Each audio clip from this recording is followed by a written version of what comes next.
Preview.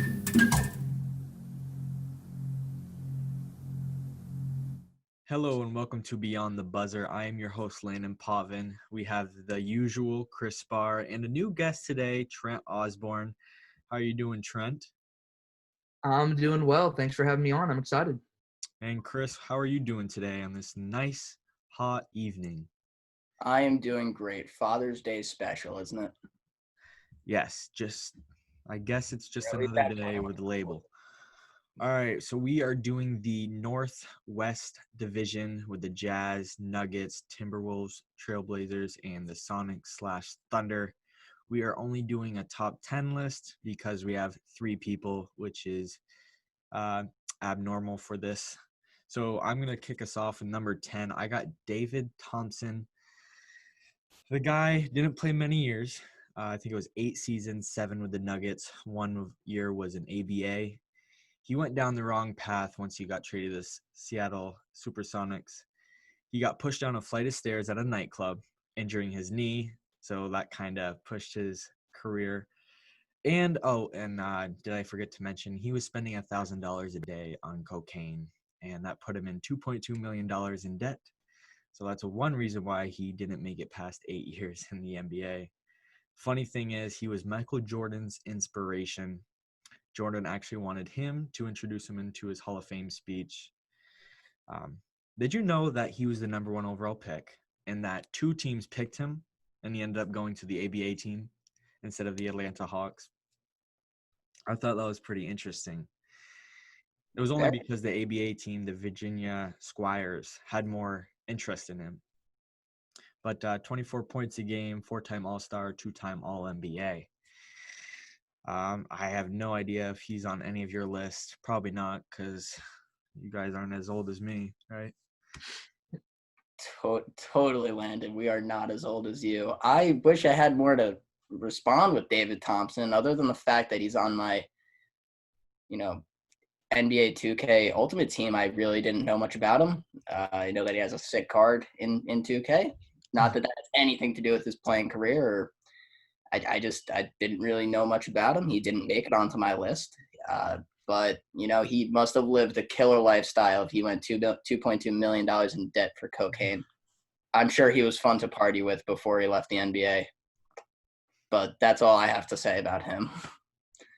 Trent, anything to add to this colorful character?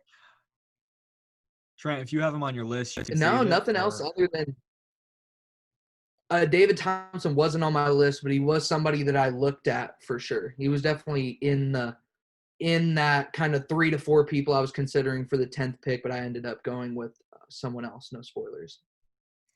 Well, Chris, you're number 10. Well, David Thompson didn't make my list, but Karl Anthony Towns did. Number 10.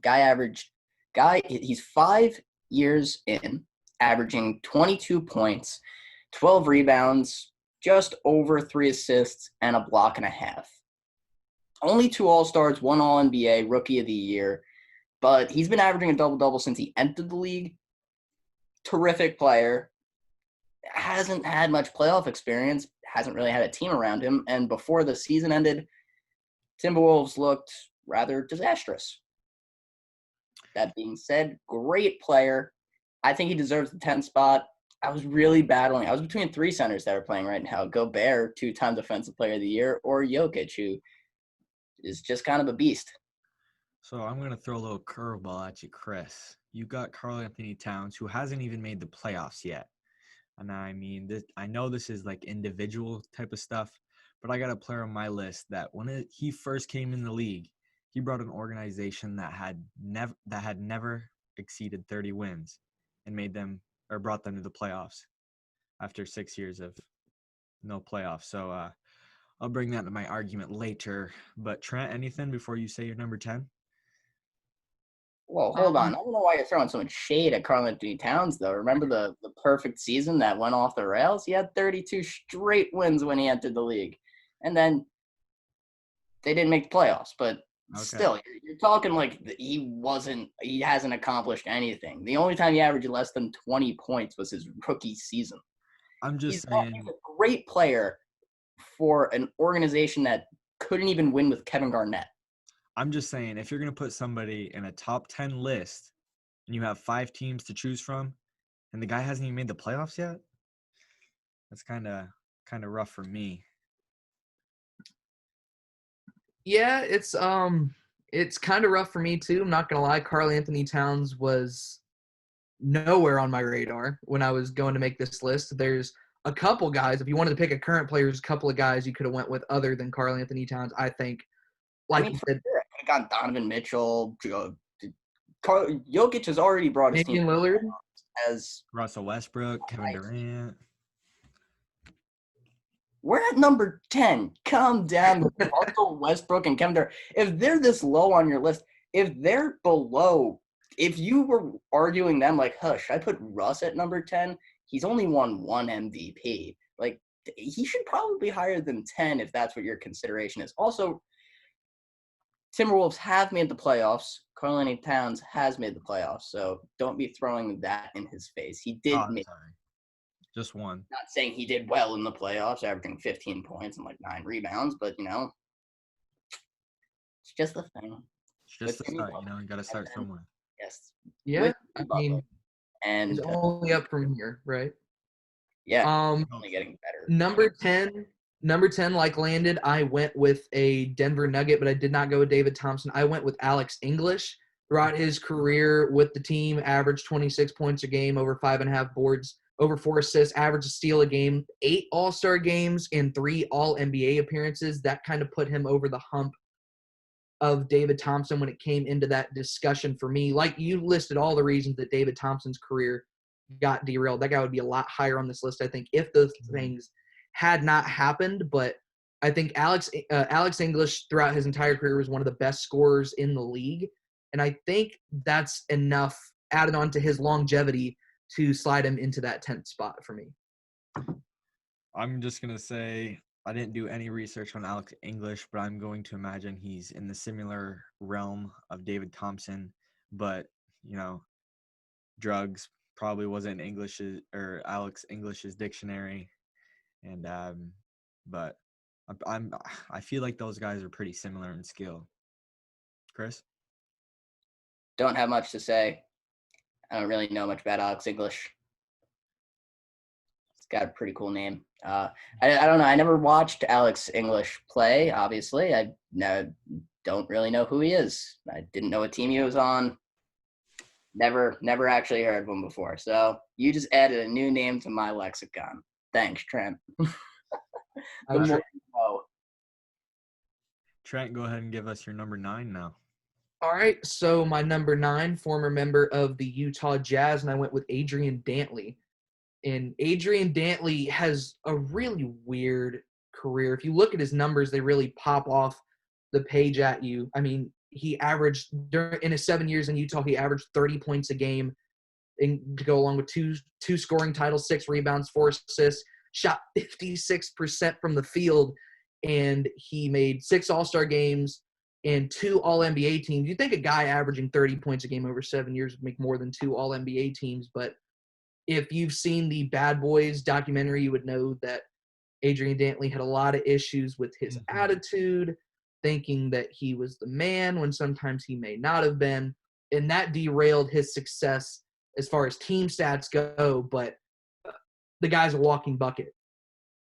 I'm a huge fan of the unguardable player. A lot of the players that make my lists go under the unguardable category, and averaging 30 points per game is just scary. Julius Erving was averaging like 33 points per game while he was in the ABA, racked up 2 MVPs, but obviously we're not talking about him. Dantley, very similar. You know what? I'm going to say what you just said. I do not know how the guy made only 2 All-NBA teams. Kind of seems ridiculous to me.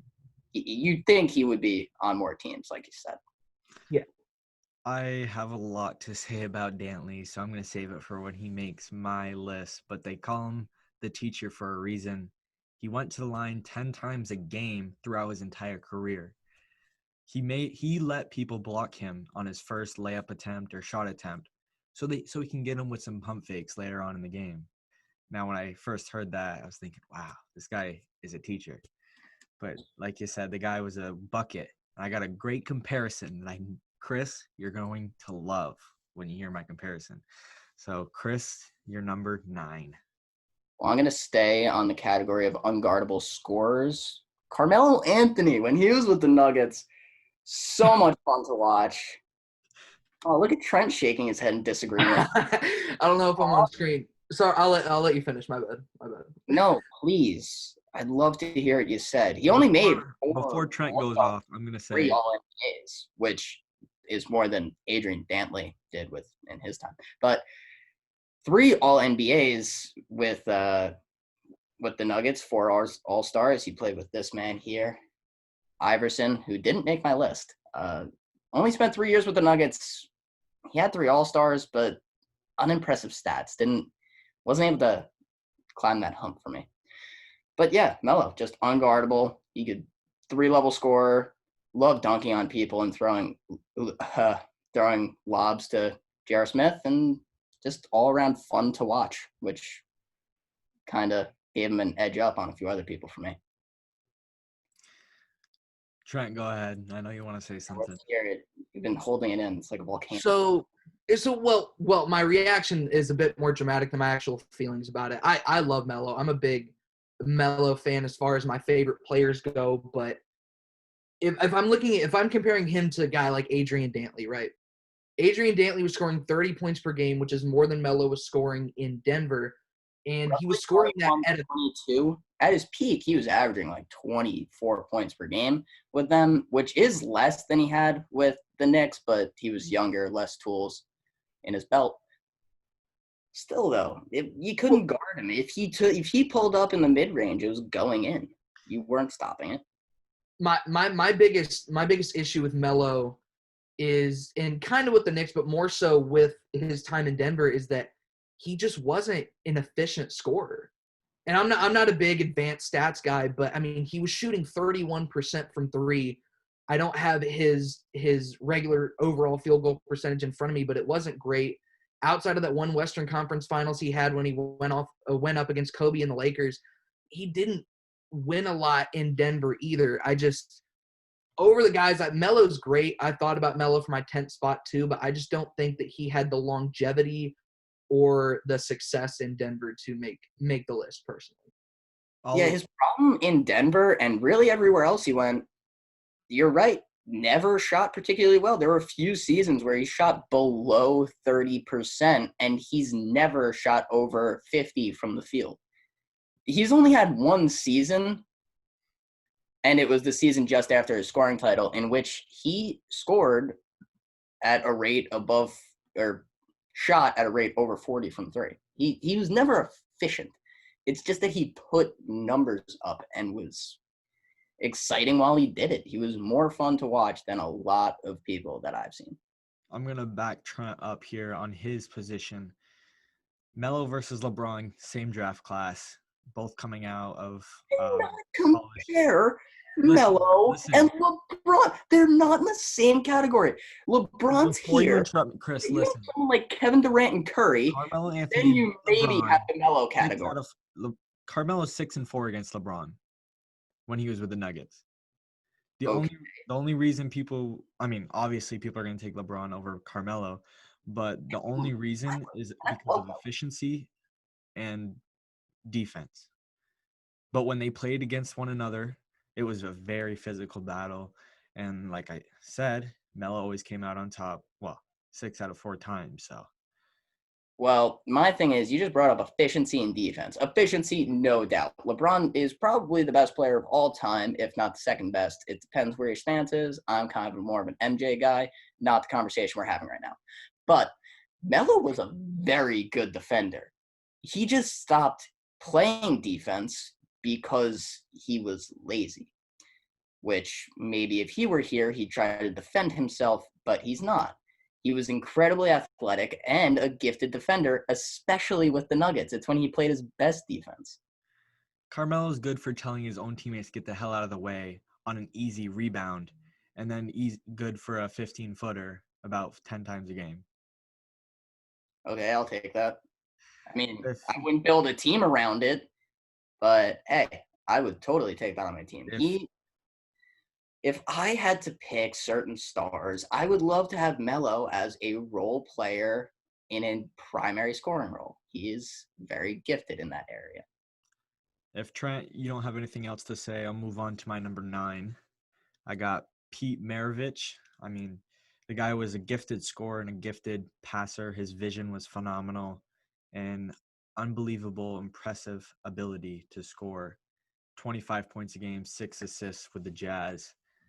This is more of a Pistol Pete. I love to watch his highlights, and one of my favorite players kind of pick on my list, but that's my opinion. I don't have much to add to the topic. I mean, I like it. It's a cool addition. I'm not sure how in I am on him being on the list. I would take Melo over him, like I just said, on my list. Melo might not have accomplished much, but he was just an all around great player. Pete was very gifted, but he's not making my list. Got anything, Trent? I'll get to Pete in a second. Okay, I feel all right. So I'm gonna move on to my number 8. I got the James Harden, Carmelo Anthony hybrid, Adrian Dantley. You like that comparison right there, Chris? They both Melo don't play Harden defense, and the hybrid. Harden comparison is he gets to the line 10 times a game. Before you speak your mind on this, Chris, Dantley, I think he's 6th on the all-time record for most free throws attempted in a game at 31. And those are all real attempts. They're not, Hack a Howard or Hack a Shaq. I think the record is 33 or 36 with Dwight Howard. But Well, the biggest thing with that is he wouldn't get hacked. He's not the guy that you'd hack. If he's getting right, sent to the line 10 times a game over his whole career, that's my why point. would that would be like hacking Harden. It's like, yeah, let's give him some more free throws. Like That's my point. He wasn't that guy that got hacked. Those were all real attempts. But even his old coach, Frank Layden, he doesn't work hard on defense and can cause chaos to a team to even fall apart, like with the bad boys. Melo kind of shared that issue sometimes. Yeah. Reason he didn't last on the Thunder. So I guess we are going to Chris's number 8 and then Trent's. My number 8 is Clyde Drexler, 8-time All-Star, 5-time All-NBA, and a Hall of Famer. Outstanding scorer, but won his championship with Houston. A little strange. Pretty sure he actually made number 8 for when we did Houston's division. Probably. Same spot. Look at him go. Made number 8 on 2 of my list. He must be so proud. Who cares about the Hall of Fame? He made Chris Spar's top 10 for the Northwest Division. What a guy. But yeah, he's just a walking bucket and dunked on everyone. I was thinking about it, and I love a comparison. I think he's very DeMar DeRozan-like. That's just a modern comparison. It doesn't really play into his character. Maybe a little bit better at three-point shooting and a lockdown defender. 2 things that DeMar doesn't do all that well. He's a good defender, but I got a great question for both of you to answer. In the 1984 draft, do you know who was in that draft? You have Akeem Olajuwon, Charles Barkley, Jordan, Stockton was in that draft, Sam Perkins, and Otis Thorpe, and some other good role players. Who had the first overall pick? The Rockets, right? Who had the second? The Trailblazers. The Trailblazers were offering Houston Clyde Drexler and the second overall pick for Ralph Sampson. Just imagine who would be on that team, Hakeem and Jordan, and then Drexler. What do you got, Chris? How do you feel? What emotions are running through your veins right now?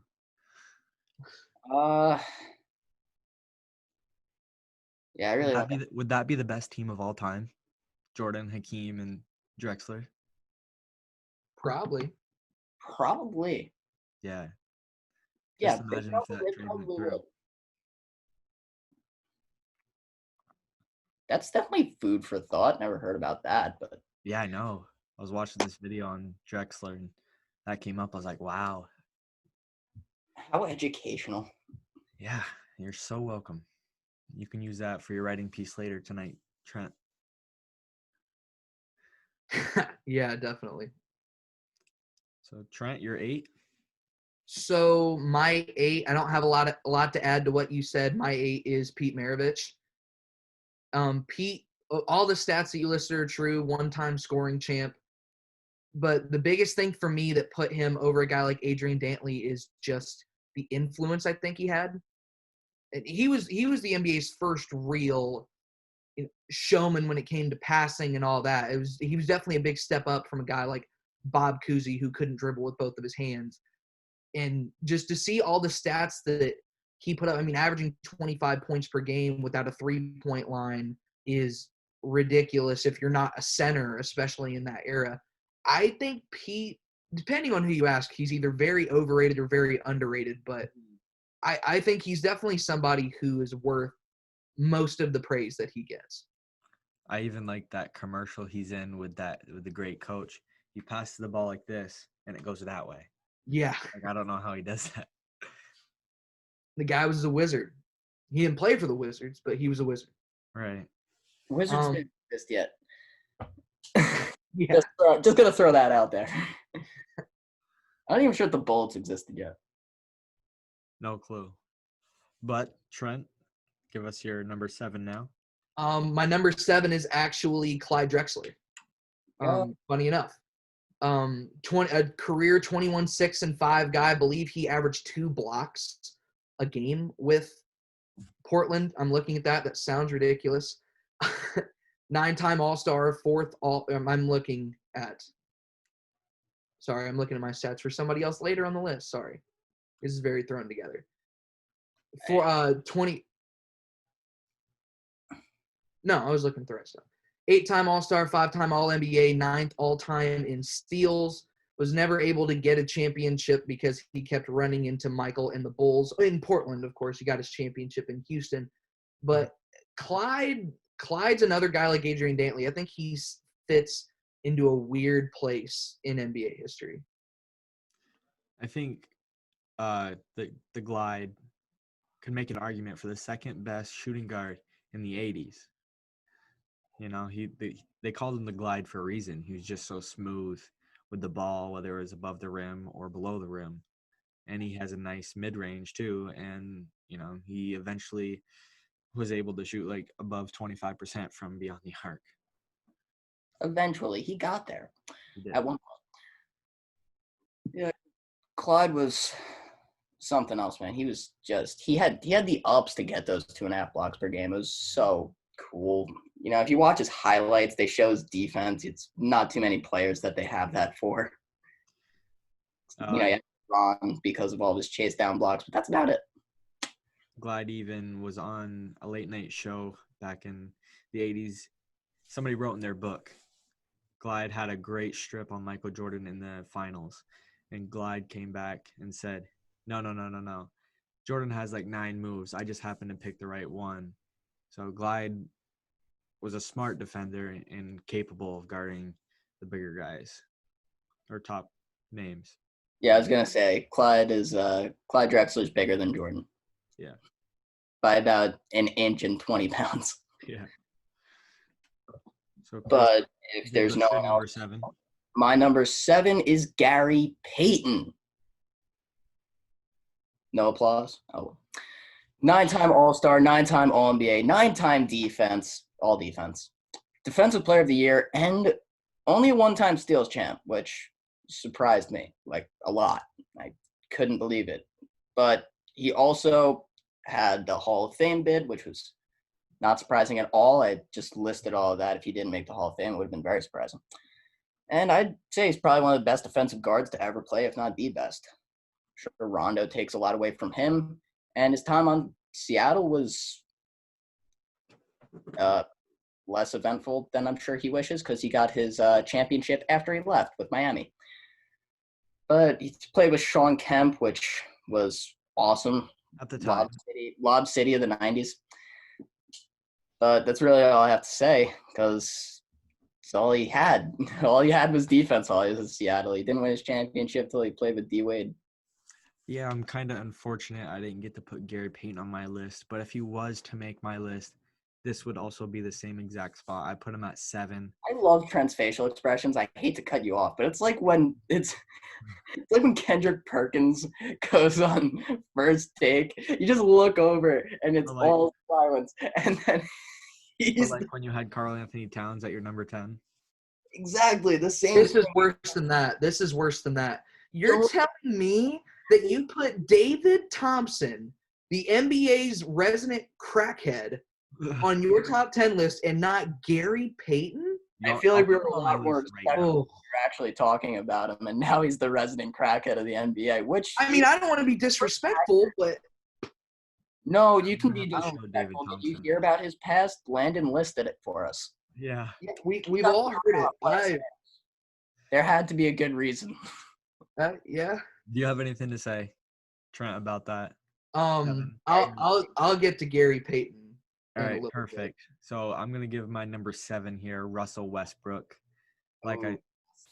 Gary Payton would be. This is where Gary Payton would be if I chose Gary Payton. Hold on, wait. He would be at 7, but he didn't make it at 8. I'm confused. You heard me right. Russell Westbrook, 9-time All-Star. Like this guy deserves 7. And both of his scoring champs, Chris, were with when KD was there. It's pretty interesting. 2-time assist champ, 8-time All-NBA, and an MVP, which Gary Payton does not have. Oh, yep. Okay, now does David Thompson. All-Star MVP. And, yep, Russell Westbrook is freakishly athletic and a pretty, maybe even top 3 point guard in the league today. I mean, definitely top 5. I'd have to think about it. I didn't put thought into that one. That could be a different list.